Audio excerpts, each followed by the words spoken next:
And so a big thank you from Community Board 10 to Senator Klein and to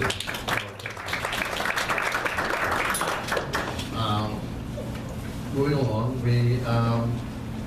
again, we just got back the budget items. Most of them were negative, and we're going to be sending a letter to the mayor about that, and we're going to hopefully try and sensitize the Office of Management and Budget to the needs that we have in the community. Some of the needs that we have in the community regard bus hulls. These are pedestrian ramps that are placed underneath the L lines, and people are supposed to stand on them, but it hasn't been done correctly. The construction is pretty shoddy, and we're working with merchants along Westchester Avenue to try and get a better deal for them, that they're not responsible for having to maintain those things because they're very big, and it would be onerous for them to maintain. And so we're exploring possibilities about trying to ease that burden on them. The other thing that we're doing in the office is we have a new employee, and again, she's introduced already. So you'll be seeing her around the office, and she'll be answering the phones and coming to meetings and things like that. And it's all very good. It's a very exciting time in the board office. Things are moving along nicely. We're going to be looking at new stipulations, which you'll hear about later, for our liquor owning establishments.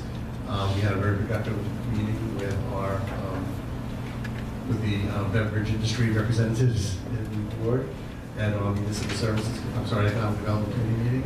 And that went very nicely, and you'll hear about that when the report comes up. I think it was my report. Thank you.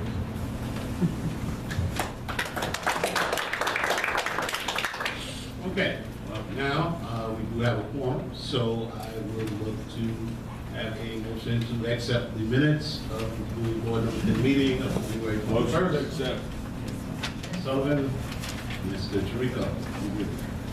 Okay, so it's committee reports. The first report is the executive committee report, which is in your packages. We've read it, so I ask any questions to anything in that report. Any of the numbers? All right, hearing none on that.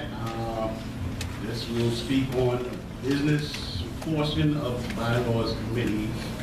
Mr. John Michael Provetto is going to be replaced by John Morano on the committee, and the committee will be meeting on the 24th. In addition,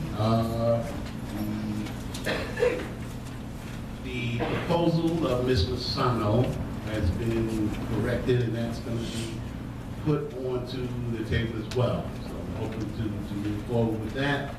And now we'll talk about, as I said, Ms. Cowlick asked me about 311. So again, I've noticed from the interchange on the web page regarding 311, and I've been reading and hearing there's a lot of problems in terms of locations with 311, if you don't have an exact location, if there are other discrepancies that your complaint doesn't get answered in a timely fashion that it's supposed to. 311, we sort of thought, actually thought that we were going to wind up trying to replace some of the things that a board office would do. However, with the innovation, you have to look at it and look at where those problems are. And I think as a board office, we can probably utilize 311 in our efforts of complaints, and most of the agencies are starting to go that way. However, we also think that there is no replacement for what we do in the board office, and we will be contacting the public advocate in order to look towards interweaving and taking care of some of those discrepancies in that system. Not only that's a citywide problem, but there's a problem for us. So that's an effort that we're going to be making. There's a letter in the package that you see where we're trying to get in touch and get a appointment with the public advocate to push this idea forward. We will also be talking with our local elected officials once we get that moving. Finally, next month, the committee, you have to look at your chairs and do your elections. I have to say this, I have to ask that you take a careful look at that, because, you know, we need the chairs to be able to be present, handle the business of the committee, come up with the business of the committee, okay? Because the committees are supposed to be doing some of the work, some of the issues that we want to put forward, some of the ideas that we have for our community. And really need to be a little more responsive in that way. So in your committees, please have serious discussion about that. It helps in terms of doing administration when we have consistency there. That's the next one. Okay, next up is housing and zoning. We're good, Mark. Move on. Question? Can I ask a question on Yes. the executive? Were we gonna work on doing a press thing for the bus bowl? Well, as Ken had just mentioned, we're gonna do a press conference, but the press conference is gonna be in terms of us speaking in terms of representation of the merchants and any liabilities that they're facing on that issue. We have a letter going to the commissioner in regards to that. It wasn't taken care of at the time that they announced they were doing the project, so we're going to do that now. Looking to try and do something that relieves the burden of the merchants of having to deal with the bus poles. Yes, sir. The same subject, the bus poles. We need to stop them, make them understand that they're more dangerous than what they're trying to accomplish by putting them there. And not only are they a burden to the shopkeepers, they're dangerous to the cars and ambulances and anybody else that needs to go through those streets. They really don't belong there. We need to look towards stopping them, not working with them is not going to help the problem. We need to stop them. All right, well, They don't belong there. all right, well, again, we will express that fact. However, I'm going to be honest, okay? We were notified that they were going to put the bus bulbs in. We were notified of that, okay? We gave them our decision, and they gave us their decision. I think after they gave us their decision, we needed to really refocus our efforts in terms of what was going to happen there. Now, again, anything that you're going to do in that situation is going to be based on facts. We didn't gather the facts, we were entire record. We were notified several times about the company. So now, we're there, we keep our eye on them, we're going to look to see what we can do in terms of improvement. But, we were notified, we didn't go back in that regard. Yes, Bob? Yeah, the executive committee didn't decide that. The executive committee decided that we're going to hold an immediate press conference and try to put an immediate halt to them. When did the executive committee change that? Bob, did you just hear what I said? I heard what you went back. said. No. That's not what the Hold on, executive Bob. committee said. Bob, I went back and reviewed the record. Of the I'm not executive gonna, committee? no, the record for the bus I balls. understand, but that's not what the executive committee decided. Bob, I'm sorry, Martin, I asked you a simple question. Bob, and I'm I'm telling not getting the you. answer, you're giving me a runaround. No, I'm not giving you a runaround. I'm The executive telling committee you. We are doing, you Bob, and Ken as to how they wanted to proceed, and you are changing that procedure. Bob. I want to know why. Because with the information, after I went back and reviewed the entire record, you, Bob, were supposed to have a subcommittee to work with the merchants I was not regarding supposed to have that. a No, subcommittee. is the I was record, supposed to Bob, contact the merchants, which I did. Bob, And you know I did. So don't put the blame on me, Martin, because you decided not to hold the press conference in a Bob. timely fashion. Bob, Which the executive board is Bob, supposed to do. out of order. We're No, moving I'm not on. out of order, We're gonna Bob. move on from this You subject. are overstepping your bounds. No, I'm not overstepping my The executive committee made bounds. a Bob, decision, and you changed it. I want to know why you thought you had the authority to change what the executive committee has voted on. Bob, it wasn't about my authority, it's about what I had to do as chair, okay? And what I had to do as Carry chair, out the wishes of Bob, the executive committee. Okay, The executive I'm not- committee made a vote and decided how to proceed, and you changed those procedures. Bob, I'm not gonna speak with you about this any longer. All right? The whole Get out of board- order, and I'm not gonna discuss it The whole further. board has a right to know exactly how this was handled. And the whole board, And mishandled. and the whole board. That's why we're discussing it now. Bob, I just told you how it was handled. It was It's not gonna handled change. improperly. It's not It was gonna change. handled Bob, according it's to not the wishes gonna of the change. executive board. We're moving It's on. still not being handled Bob, according to the wishes of the Bob, executive board. Bob. It's being handled according to the wishes of Martin Prince only. Okay, next up is the bylaws committee. Mr. Ponder, do you have anything you want to?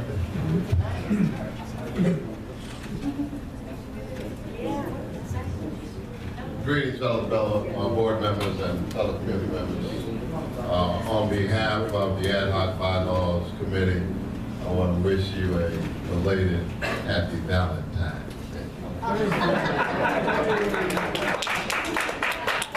The Bylaws Committee met on February 8th. The notes or minutes are included in your meeting packet, and they are self-explanatory and reported just a few minutes ago. There is an additional sheet to replace page 1 of the amended bylaws table in your packet regarding Board Member Fasano's amended addition to Article 1, Section 1. We will continue with another meeting on February 24th. I want to congratulate and welcome Brother Morano to the Bylaws Committee. All are welcome to attend our next meeting on February 24th, and all are welcome to comment. Thank you, Mr. Kearns, for serving as the recording secretary of our meeting on February 24th. Thank you.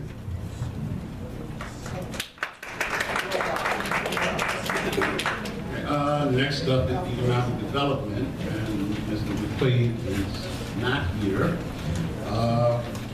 I chaired the meeting, co-chaired the meeting with him, and I'm going to try and be brief, but to say that we did put the stipulations out regarding the bars and restaurants and dining facilities in the community. We had a very good response from those merchants that came in. They gave us input. We were able to make necessary changes to the stipulations. And I think that everyone that was there was satisfied with it. I think there's a copy in everyone's folder. We worked over that for a very long time. So I think that we did have a positive meeting and a positive move to strengthen how we handle the licensing and renewals going forward. Now, we did have some renewals that evening, and I am going to read it out.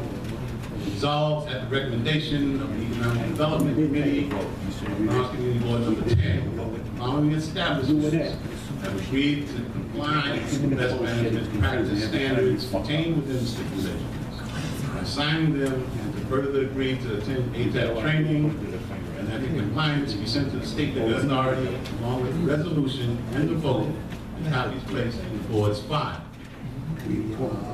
For the sake of moving forward quickly, Sammy's Fish Box and Restaurant, 41 City Island Avenue, 10464, between Horton and Rochelle Street, license number 1004282, which expires on 2/28/2016. The Seashore Restaurant Corporation, 581-593 City Island Avenue, 10464, Bronx, between Bridge and Cross Streets, license number 1004284, which expires 2/28/2016. The Clouds Neck Clipper, 3599-3603 East Fremont Avenue, 10465, between Sullivan and Scott Place, license 1004076, which expires on 3/31/2016. The Wicked Wolf, 4029 East Tremont Avenue, 10465, between Gerber Place and Miles Avenue, license number 1200702, which expires on 4/30/2016. The Thai Asian Bistro, 1475 William Ridge Road, 10461, between St. Raymond and Chesbrough Avenue, license number 1276032, which expires on 2/29/2016. Motion to accept the recommendation on the renewal. Motion to accept. Second. All those in favor? Aye. Any against? Any abstentions? Moves forward. Next, we did have one new license. And the resolution as follows. Resolved at the recommendation of the Economic Development Committee of Browns Community Board number 10, that the following establishments have agreed to comply with the best management practice standards contained within the stipulations by signing them and to further agree to attend ATAP training, and that their compliance be sent to the State Liquor Authority along with the resolutions and the vote, and copies placed in the board's file. The Turtle Cove Golf Center, 1 City Island Road, 10464, between Shore Road and Park Drive. License is new. Motion to accept. Second. All in favor? Aye. Any opposed? Okay. All right, then, next up.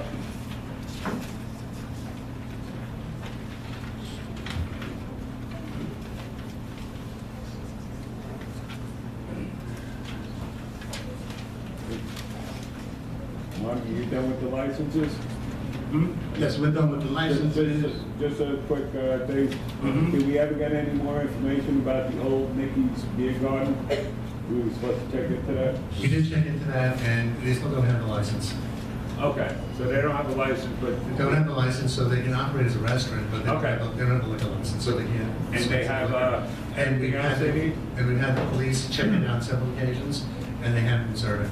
No, but I'm asking, do they have everything else they need, a certificate? As far as I understood, Okay, yes. very good. We checked with that as well. Thank you. Oh, and we do owe you information on the Rainbow Place. But no, that was just, for your information. We'll work on that one Yeah, too.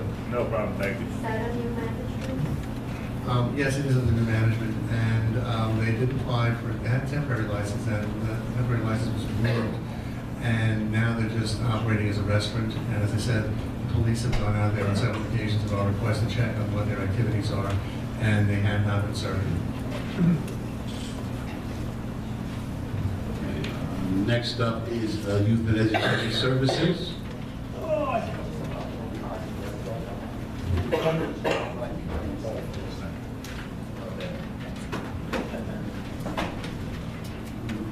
Stick to the topic. Excuse me? Stick to the topic. Good evening, everybody. Youth and Education Committee, we were thrilled to be able to give out the Yankee grants to our award committee. And I just wanted to mention their names. I think it was well worth it. These were all students who committed hours and hours of community service, as well as economic achievement. And their volunteerism really is, I think, representative of our youth today. We're seeing more and more volunteers in our young community, and it's a real thrill seeing people like we have here from the Girl Scouts. But these were 5 outstanding students that each received a $750 Yankee scholarship. Alyssa Vasquez of Preston High School, Rachel Hall of Monsignor Scanlon High School, Shaquille Henry of Westchester Square Academy, Adelaide Lopez of Renaissance High School, and Samantha Omalaye of Truman High School. I just thought it was interesting. We had students from private and public and charter schools. So it just goes to show that not everybody learns the same way. So there is room for various types of education in our system. And no matter which system you're in, as long as you apply yourself, you can wind up being the winner of the Yankee grant. They'll also be going to a Yankee game where they get to go down on home field, stand on home plate, get their pictures up on the big board, It's a real nice time, so again, I'm thrilled, and these students are a real pleasure, and it gives me a thrill to be able to present them with these awards. Thank you.